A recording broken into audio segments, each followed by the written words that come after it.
As the police probe into the bomb blast at the Rameshwaram Cafe in Bengaluru's Whitefield area gathers pace, we at India Today SoSouth have managed to access details of how the bomber planned and executed the explosion.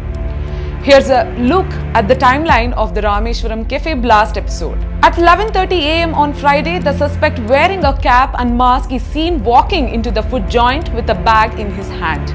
At 11:38 am, he orders rava idli at the cash counter. 6 minutes later, the suspect is then seen loitering around the wash basin of the cafe. And approximately 1 minute later at 11:45 am, he exits the cafe. Now, a little over an hour later, the bomb goes off at 12:56 pm.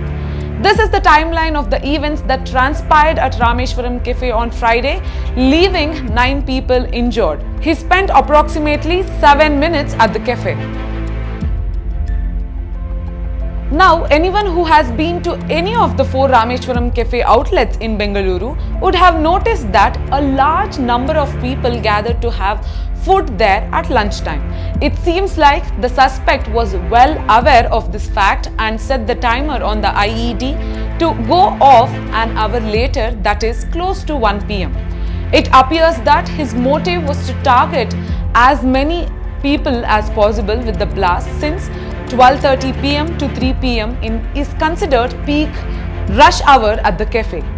Several parts of the IED have been recovered at the site by the forensic teams. Some chips, batteries and crucially what looks like a timer has also been recovered, and the investigation is in process. This is Madhumita and you're watching India Today SoSouth.